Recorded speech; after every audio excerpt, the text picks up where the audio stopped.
De la voir, mais elle me dit en fait le gouvernement togolais a interdit à tout médecin d'exercer quelconque consultation gynécologique.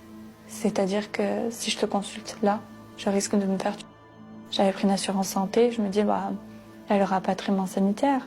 Donc je commence à en parler et lui dire s'il te plaît laisse-moi contacter la France, mon assurance.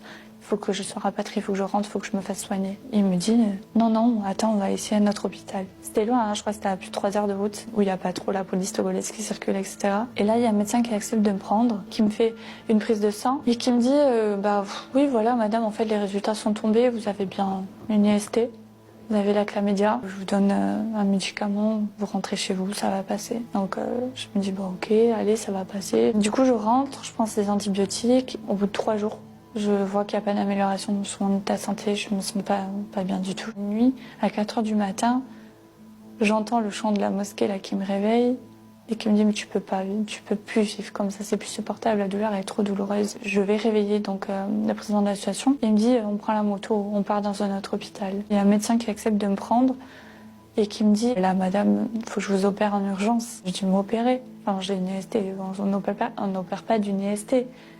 Et en fait il me dit mais si là, vous faites une septicémie là, madame vous avez un nodule au niveau de vos parties génitales, donc moi c'était au niveau du clitoris, qui est infecté, ça fait au moins 5 cm, c'est rempli de pus, ça infecte votre sang là actuellement. Il faut à tout prix vous inciser en fait et faire sortir tout ce pus. Et je dis bah ça peut pas attendre le rapatriement sanitaire d'urgence. Il me dit madame si vous faites ça vous risquez de mourir dans l'avion. Et je me dis mais en même temps là j'ai trop mal, je souffre trop, je sens que mon corps il lâche, faut faire quelque chose quoi.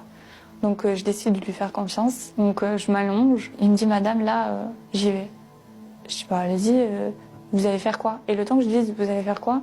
C'est trop tard. Il a pris l'aiguille et il l'enfonce au niveau de l'infection et il retire tout le pus. Il me dit, madame, vous voyez ça là?